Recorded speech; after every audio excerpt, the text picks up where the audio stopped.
Great, thank you. Thanks. I would like everyone to take a moment. Close your eyes and think about the thing that you fear most. It's probably one of these. I know for myself, I have a couple on this list that are based in reality. But for me, a lot of my fears are just completely made up in my head. So I'm going to start with a story that includes both. It was 2004, which sounds like a really long time ago, because it probably was. Feels like the 90s were just yesterday, right? So summer of 2004, this is me out in the Warner Mountains. Now, the Warner Mountains, where I was doing my field study for my master's degree in biology, was in the very, very far corner of California. Since it was an 8-hour drive, I had to do most of my field work by myself. So I was out checking live traps on any other day, by myself, out in the wilderness. And I hear this pop, pop, pop. Instinct tells me to get down as small as I can and hide under one of these sagebrush scrubs. Out in the middle of nowhere, my brain is reeling on what I'm supposed to do as I'm trying to get smaller and smaller under this bush. I look over to my left, and there's a giant fire anthill, maybe 2 feet from my face. I then notice that I'm dressed in all gray, in this beautiful gray-colored sagebrush scrub, and it's hunting season. Maybe not some of the best life choices I've ever made. So at this point, I need to decide whether to move to get away from the fire anthill. But if I do that, then I have to deal with the perceived fear of what the hunters would do if they found me. Were they shooting at me because they didn't see me? Were they shooting at me because they did? So as the ATVs roared their engines through the plateau, I had a decision to make. Do I stay or do I go? Fear is a real part of the human condition. It's not going anywhere. And when we perceive a threat, we have 2 pathways that will occur simultaneously: the fast path and the slow path. When we look at this very ancient fear response, there are dozens of hormones that are involved in the fear response and many different parts of the brain. Now, the fast path, when we have that threat, is that instantaneous reaction. The slow path takes longer because it's slower, and it's going to incorporate more of the brain and give us a better sense of reality. So to illustrate, let's go ahead and go back to the Warner Mountains. The fast path had me dropping to the ground, getting as small as I could, and hiding underneath that sagebrush scrub. But as I was hiding there, trying to figure out what to do, my brain kicking into overdrive, that fight or flight taking over.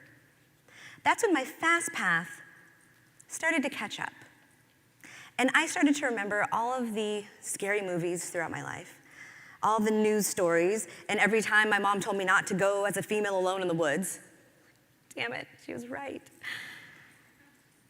And in that moment, I gave in to my perceived fear of what kind of people the hunters would be. So in that moment, I decided that perceived fear was more important to me than the reality of the fire ants. Our fear response keeps us alive. Fear is the reason our species has gotten this far.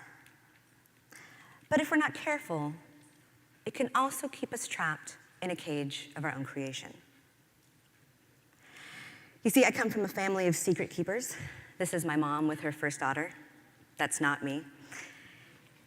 And in my family, we were taught to stuff and get rid of and ignore the negative emotions. We were taught to be pretty much afraid of everything, which is why science was such a great choice for me, because in science, you get to remove your humanity from your work. Emotions are a liability in science. And I was like, oh, that's perfect. For me, I didn't really start thinking about fear until I became a university biology lecturer and fear researcher. And it's then that I started to try and analyze how we interact with fear, not just to understand my own fears, but the fears of others. And during my research, I would constantly come across these mantras that I'm sure you've seen before. Things like fight the fear and conquer your fears. And of course, my favorite, become fearless.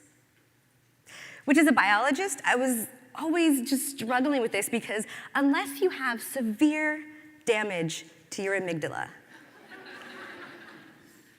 it is biologically impossible to be fearless. So here we are, as adults, pretty unequipped for dealing with this fear-saturated culture that we find ourselves in. And it's starting to show. 1 in 5 adult Americans deal with anxiety disorders. For children, it's 1 in 8. Now today, I am not talking about the very real threats to your immediate survival. I'm also not talking about the phobias and mental health challenges that many of us face. Today, I'm talking about the fears that keep us from the lives that we want, and those fears that may or may not exist in a future that may or may not exist. So one of the ways that I deal with my own fears, and as I'm doing my research on fear, is to get curious about where these fear stories are coming from. When we start to think about it, those fear stories are coming from lots of different places, from the media, from our leaders, our friends and family, our culture, and ourselves. Once we start to get curious about where these stories are coming from, then we can start to get creative about how to reframe them, to rewrite those fear stories so they can start working for us instead of against us. And finally, getting committed to practicing this reframing because just like a lot of things, it's not easy, there's no easy fix, and it's not going to happen in a day. So with this committed practice of trying to rewrite and reframe those fears, we can start to move away from being constantly in fear. That doesn't mean you're not going to feel it, because I'm not sure about you, but I pretty much feel free, that as well, feel fear every single day. When we think about the stories that we are told and the stories that we ingest into who we are, the most powerful fear stories are the ones that we tell ourselves, many of which we've been telling ourselves for years.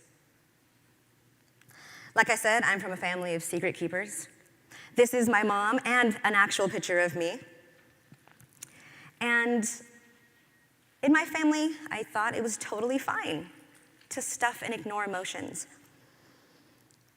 Until one day, a few years ago, when I found myself standing in an emergency room, a few minutes past midnight, talking to a doctor I had just met, who asked me to make a decision no one should ever have to make. Whether to let my mom live on life support or to let her die naturally. At that point, being asked this question by someone I had just met, it had been 2 years of being the primary and really only caretaker for my mom. I felt enslaved by the level of care that she needed. I felt trapped by what I had to be for her. And in that moment, nothing but fear washed through my body. Fear of loss, fear of death, fear of making the wrong decision. I didn't know what she wanted because, remember, family of secrets. So in that moment, something clicked. My science training took over.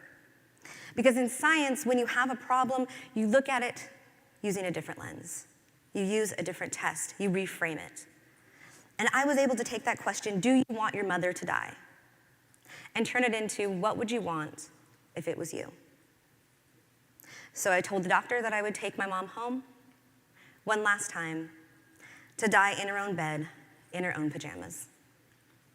And as I held her hand for her last breath, I made a vow. Not to do right by the family name or make her proud, but I vowed not to live my life in fear like she had. And that was a turning point for both my research and the way I live my life. Fear is an opportunity instead of an obstacle. And when we can start to really ingrain that into our daily practice, our lives can completely change. Humans have one of 4 usual mechanisms for dealing with fear. You probably have 1 or 2 of these. For me, my favorite is avoiding. I will avoid things as long as I can. I will hide. I will pretend it doesn't exist until there's no other choice than to deal with it. But out of these four, the one that has the most power to support your success is going to be reframing. Reframing is rewriting your stories. And sometimes those rewrites are complicated, and sometimes they need lots and lots of revisions. But rewriting our fear stories not only can be done, but should be done. When we get comfortable with our fear, we are able to become the people that we want to be. We all have the power to rewrite our fear narratives. And the best time to start working on those fear stories and rewriting them and reframing them to help support you is before that spider is in the corner of your room, right above the bed. Because where else would it be, right? Fighting and struggling to be fearless is exhausting. Telling someone to be fearless is like telling someone who's trying to lose weight to just be hungerless. Thanks. So when we start to reframe and rewrite, we're able to capture that power back. Because we are all just one rewrite away from changing our lives. Thank you. Great, thanks.